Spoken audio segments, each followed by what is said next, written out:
Hello student, welcome to EPG Pathshala. I am Dr. Vishwanath Tiwari from Central University of Rajasthan. Today I am going to talk about module that is protein-lipid interaction and transmembrane helices. This module has been taken from paper Membrane Biophysics.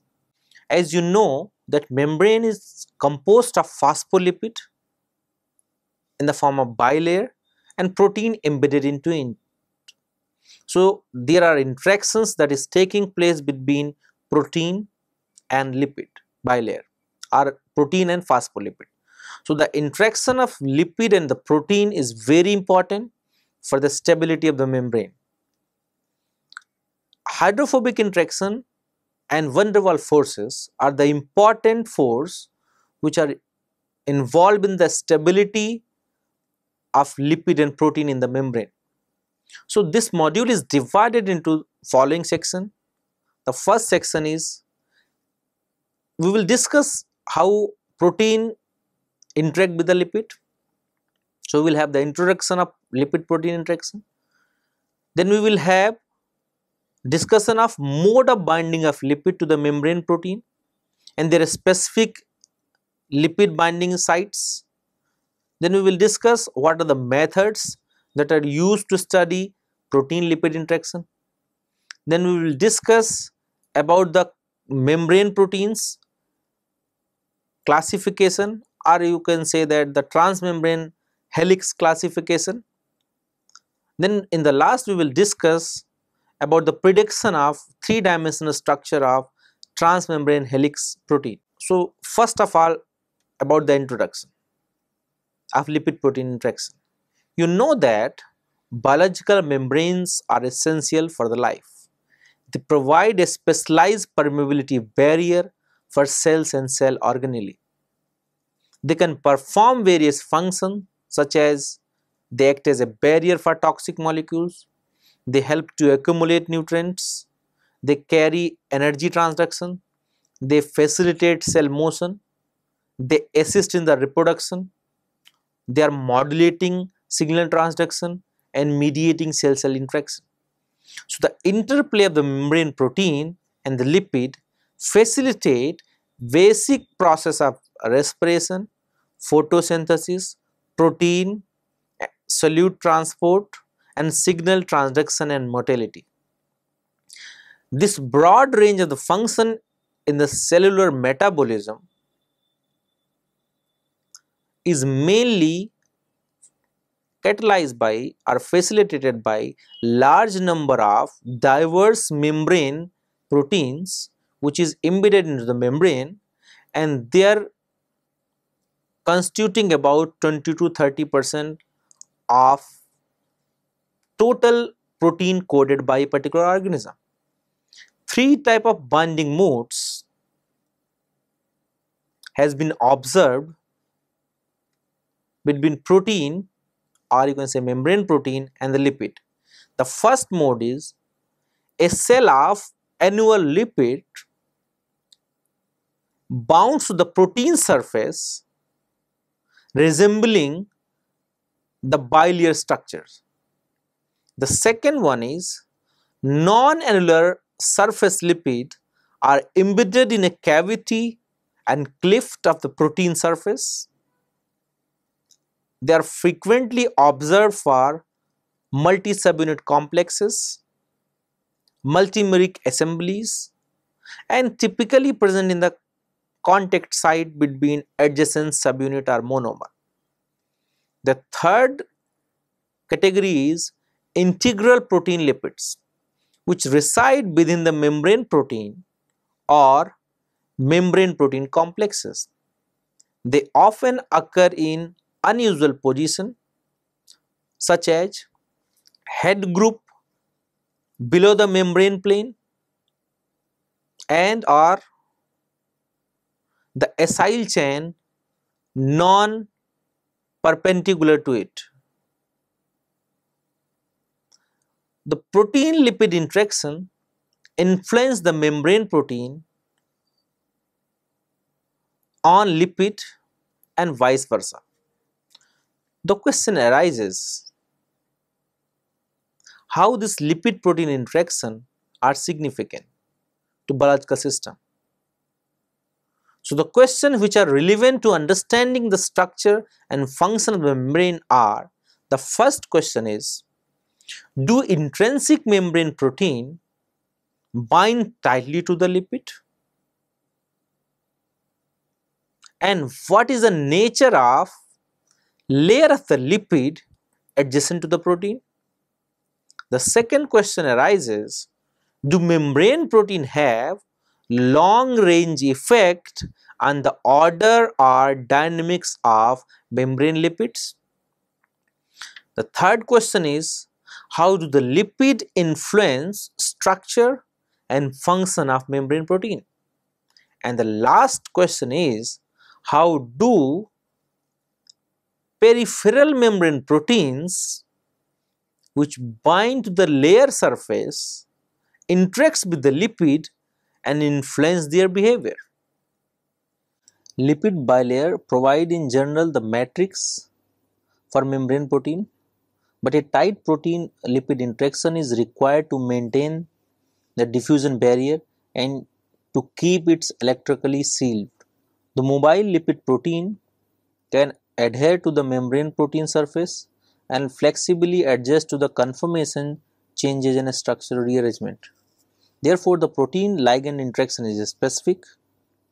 Very biochemical and biophysical studies have demonstrated that defined lipid species conform structure stability, control insertion and folding process. Protein ligand interaction are involved in assembly or oligomerization of multi-subunit complexes or supercomplexes and directly affect the function of membrane protein. The increasing number of membrane protein structure, which is a part contain tightly bound lipid, pave the way to analyze role of a specific lipid binding site for structure and function of membrane protein. Transient lipid protein interaction is a particular case of lipid protein interaction which is represented by complement perforins, several viruses and protein toxins which are water soluble and yet under certain conditions become stable to penetrate into hydrophobic core of lipid bilayer. It has also been shown that acidic pH reach in the endosome where these proteins are collected by receptor mediated endocytosis induce a structural change with exposure of hydrophobic surface. Thus a protein penetrate into endosomal lipid bilayer and in case of viruses induce the fusion of viruses in endosomal membrane. Integral protein interact both the polar head of the phospholipid and with fatty acid chain, while peripheral protein are thought to be involved in interaction with polar head group only and are not expected to perturb significantly the hydrophobic region of lipid bilayer. Despite their large non-homogeneity due to the presence of variable number of double bond in different positions, hydrocarbon chain are expected for very nature of force involved, but not so any particular specific interaction with membrane protein. They simply provide a plastic, dynamic and water repelling structure and seal the membrane around integral protein by hydrophobic interaction with its central surface of hydrophobic sector formed by non-polar amino acid lateral residues. There are various forces involved in lipid protein interaction. The non-covalent forces which are mainly involved in the stability of membrane and in the lipid protein interaction are hydrophobic forces and van der Waals forces. The hydrophobic forces are non-covalent interactions that minimizes contact of hydrophobic or non-polar molecules with aqueous hydrophilic or amphipathic molecules. That is, they provide tendency for non-polar molecule to aggregate in the solution. Hydrophobic amino acid such as isoleucine, valine, leucine, phenylalanine and cysteine play a significant role in lipid interaction. Similarly, van der Waals forces can be formed by every atom involved in the protein-lipid interaction. And you know that van der Waals forces are non-directional weak electrostatic attractive forces, it's sometimes repulsive forces, formed between electrically neutral species. So every atom can form van der Waals forces, and because lipid is hydrophobic in nature, so protein, hydrophobic amino acid and lipids are involved in hydrophobic interaction, and every atom of both are involved in van der Waals forces. What is a mode of binding of lipid to intrinsic membrane protein? So question arises whether a protein have binding site which are specific to particular lipids. The second question is whether protein lipid complex can be considered to be long lived on time scale of enzyme turnover, that is about 10 to the power minus 3 seconds. They are identified by different methods, and it was found that lipid is not well oriented in the bulk lipid, and it can occupy a border distribution of orientation. It is disordered. The rough surface presented by membrane protein is surrounding lipid bilayer will result into the poor packaging unless the lipid fatty acid chain distort the mesh of surface protein, and poor packaging must be avoided to maintain the membrane as an effective permeable barrier. The presence of rigid protein surface would reduce the extent of motion. Fluctuating the chain tilt must be there and become conformational distorted to maximize contact with the surface of the protein. Hydrophobic surface of a membrane protein will therefore be covered by cell of distorted lipid, which is referred to be boundary or annular lipid. So annular lipid referring to the fact that lipid molecule form a ring or annulars around the protein. What is specific ligand binding sites? So residues surrounding the lipid fatty acid chain must be hydrophobic amino acid residue, and tryptophan residue being the common near the top of the chain, while isoleucine, leucine, phenylalanine and valine are commonly surround the rest of the chain. Good van der Waals contact between the chain and the protein is often ensured by binding of at least top part of the chain in distinct group of the surface of the protein, but this may not be true for all the bound lipid molecule. It may be such that only those lipid molecules whose chain or fatty acid chain are bound in the groove are sufficiently immobilized. It is resolved by the extracrystalline structure of membrane. In many structures, lipid head group are distorted, suggesting that head group interact less tightly with the protein than the lipid fatty acyl chain. Such examples are shown in bacterial rhodopsin and potassium channel KCSA. So hydrophobic thickness of membrane protein whose crystal structure do not include any resolved lipid molecule can be estimated from the location of aromatic and charged residues. The crystal structure of light harvesting complex from Rhodopseudomonas acidophilia shows the importance of charged residue in locating the membrane surface. Let's discuss what are the methods that are used to study protein-lipid interaction. So to understand the molecular mechanism by which protein interacts with the biological membrane,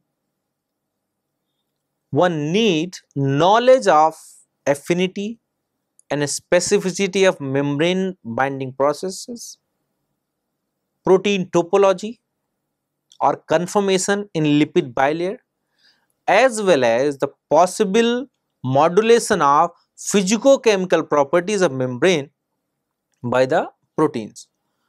So the many methods including spectroscopy, microscopy, co-sedimentation, co-flotation assays have been developed to understand the principle of interaction between lipid and protein. Here we will discuss few methods such as flotation assay, ITC, that is isothermal calorimetry, surface plasmon resonance,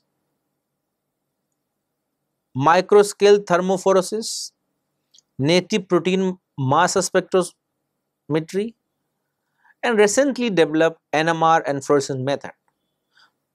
We will discuss brief of few methods and detail of the few methods. the detail of the method which we will discuss is NMR and fluorescence method and co-sedimentation methods. What are the classical method that is used to study protein ligand interaction? The first one is flotation assay. This method is used for determining protein ligand interaction. In this method, liposome and proteins are mixed at the bottom of sucrose gradient and ultracentrifuge. So if the protein and lipid interact, the complex float on the upper surface of centrifuge tube. The second method is isothermal calorimetry. This is a biophysical method which obtains thermodynamic parameter of interaction between protein and liposome, which allows their molecular affinity to be calculated. The third method is surface plasmon resonance. In this approach, a lipid membrane is formed, that is also known as liposome, is bound on the top of plasmon resonance sensor chip. SPR is used to detect binding and dissociation of the protein with the liposome or lipid, which is present on the chip. The fourth one is microscale thermophoresis. This is a method which uses a temperature field to perform biomolecular interaction studies which can be applied to protein ligand lipid interaction studies. And the last one is native protein mass spectrometry. This analysis of interact protein complex by mass spectrometry helps to know protein ligand interaction. There are some other methods which are fluorescence based method, NMR based method, but here we are just summarizing these methods. When you're talking about lipid protein interaction, so the membrane proteins are very important. And drug developers are looking for large molecules or proteins as a therapeutic options.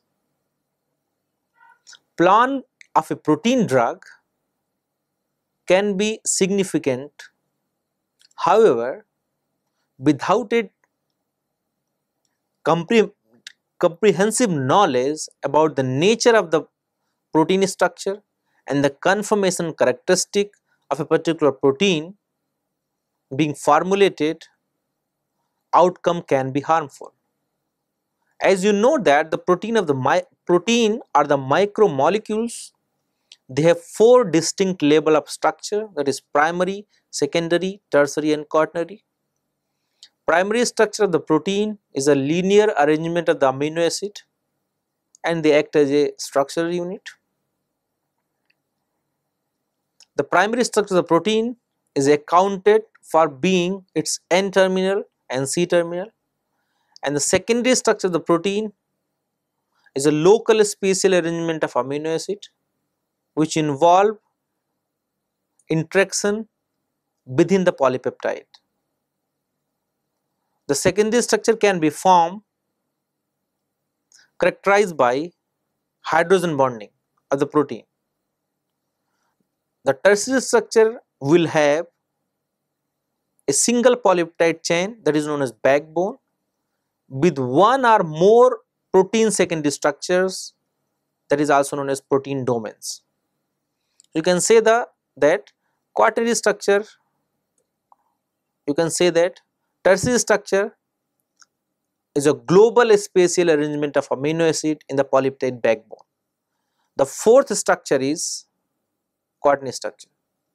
So quaternary structure is basically consists of different numbers and arrangement of multiple subunits and forming a multi-subunit complex. So it may have, this quaternary structure may have association to form dimer or oligomer and different variable subunits. The secondary and tertiary structure of the proteins are embedded into the membrane which have some transmembrane region. So here we are saying that the transmembrane regions, which is basically the part of membrane protein, consist of unique structures that is responsible for binding of this transmembrane region to the lipid. and that unique structure, either secondary or tertiary, have unique amino acid distribution which maintaining the transmembrane region of this membrane protein intact into the lipid. A transmembrane receptor or a protein with transmembrane domain must have three components. One, extracellular domain act as a receiver of the signal. The second, transmembrane domain which interact with the membrane, and third is intracellular domain which is responsible for transmitting the signal to the cell. So when we are talking about this transmembrane domain, they must have the orientation of the amino acid in such a way that that particular receptor or a membrane protein must be stabilized in the hydrophobic lipid of the membrane. So therefore they are usually having amphipathic nature of the transmembrane domain, or sometimes they have totally hydrophobic in nature. The transmembrane domain or transmembrane protein consists of transmembrane helix, and they are classified into the four groups. Single transmembrane helix, where only single transmembrane helix is there. There are multiple transmembrane helix, so they are arranged in different orientation. Then we have beta barrel or channels, where we have seen the amphipathy of the helix. And then the fourth one is anchored transmembrane helix, where they are anchored with non-helix components or covalently attached fatty acids. The transmembrane segment means a single transmembrane alpha helix of the transmembrane protein. This is also called integral protein. More extensively, a transmembrane segment is a three-dimensional protein structure which is thermodynamically studied in a membrane. This might be single alpha helix, a transmembrane beta barrel, a beta helix such as in Gramicidin A, or any other type of structure. Transmembrane helix in the integral membrane protein are made out of extended 15 to 30 residues isolated by polar connecting loops. Learning the purpose and exact location of transmembrane helixes is important for useful explanation of protein-ligand interaction. Various algorithms designed to locate putative transmembrane helices in the primary amino acid sequence and in current strategies can distinguish around 90 to 95% of all genuine transmembrane regions, with an overproduction rate of just a couple percent. The transmembrane helixes are substantially easier to predict than helixes in globular domain. The predicting 95% of the transmembrane helix are correct. The methods which are used for prediction of transmembrane helices are usually based on hydrophobicity analysis, the preponderance of positively charged residue on the cytoplasmic side of transmembrane segments, that is interior, established as a positive inside rule, or statistically procedures that perform significantly better when combined with multiple algorithms, but they require the information of 3D structural information of membrane proteins. How we can predict the three-dimensional structure of transmembrane helices? So the cytoplasmic and extracellular region have different amino acid compositions. This difference allows for a successful prediction of not only the location of helixes but their orientation with respect to the cell, pointing inside or outside the cell. Going further, Taylor and his colleague enumerate all possible models for making 7 helix transmembrane protein and select the better model. The selection criteria for better model is a crucial point of the method. In a report presented that the native conformation is found to be most cases tested. However, NNC terminal end of the transmembrane helix have to be predicted very accurately for a successful automatic prediction of 3D structure of the sequence. The prediction accuracy has recently been improved significantly. A system of neutral network using single sequence as input appear to be highly inferior to these methods. However, using information from multiple sequence alignment as input, neutral network has been shown to yield the most accurate prediction of secondary structure of globular protein. Here, we use a similar system as used in neural network to predict transmembrane helices based on the evolutionary information. If you are using this method, it is going to be better.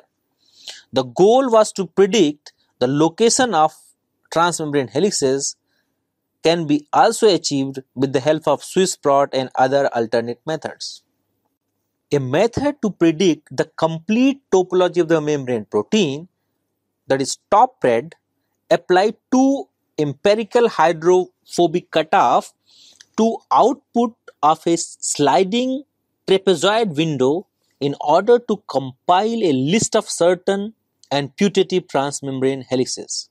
The combination of putative helices that produces the strongest enrichment of positively charged residues in the loop on the cytoplasmic side is selected as a best prediction. The loop that are longer than 70 residues are ignored, but the drawback of this method and other method is that depend on the fixed hydrophobicity threshold of considering a segment as a transmembrane helix is that some helix may be missed that fall just under the threshold. This is not unusual in the protein, with many membranous spanning helices that form a bundle in which non-hydrophobic residue make contact between helices. Transmembrane helices are visualized in a structure of the membrane protein determined by X-ray diffraction. They might likewise to be predicted on the basis of hydrophobicity scale. Since the interior of the bilayer and interior of the most protein are known to be hydrophobic, it is attempted to be required of the amino acid that span a membrane that they hydrophobic too. Membrane pump and ion channel likewise contain numerous charge and polar residue within non-polar transmembrane region. So using hydrophobicity analysis to predict the transmembrane helices empowers and prediction of transmembrane topology of the protein. That is, prediction of what part of this transmembrane helix protrude into the cell and what part protrude out. Such prediction technologies are generally connected with a limited success. The best result has been acquired when multiple aligned sequence can be analyzed. However, much of the time there is no homologous in a single sequence prediction performance. The density aligned surface, that is DAS method, was introduced in an attempt with enhanced sequence alignment with G protein coupled receptor family of transmembrane proteins. This method is generalized to predict transmembrane segment in an integral membrane protein without need of multiple sequence information, and also found that it can perform as per with the best multiple assignment based scheme when tested on a set of prokaryotic inner membrane protein with known topologies. After discussion of hydrophobic plots, let us discuss what is the drawback of this plot. As you know that hydrophobic plot can give information about hydrophobic property of each amino acid in the membrane, which will help to understand the location of each amino acid in the membrane. For example, in the channel forming protein, a hydrophobic amino acid will always present toward the membrane side, and hydrophilic amino acid is always present into the core. But this also have some drawbacks. So we will discuss drawbacks of hydrophobic plots. So hydrophobic plots can be used to monitor the transmembrane helices and distribution of different amino acid, but they also have some drawbacks, such as false positive result. For example, hydrophobic part of globular protein can also becomes as a transmembrane region. some beta barrel structure cannot be determined from this. Helices, which include a highly hydrophobic surface, can be considered as a transmembrane region, and assembly of transmembrane helices cannot be predicted by this method. But although the hydrophobic plots can also be utilized to predict the transmembrane region of a particular helix. Let's summarize what we have discussed in this module. We have discussed that interaction of the lipid with the protein is very important for stability of the membrane. We have also discussed hydrophobic interaction along with the van der Waals force are important for stability of lipid and protein in the membrane. We have discussed the importance of lipid-protein interaction. We have discussed what are the different methods that are used to study protein-lipid interaction. We have also discussed what are the methods that is used to predict the three-dimensional structure of a transmembrane helixes. We have also explained that how a channel forming membrane protein is having amphipathic arrangement of the secondary structure in the protein. So in this module we have learned how transmembrane helices are important for maintaining the interaction of a protein with the lipids and how they are involved in various processes and stability of the membrane.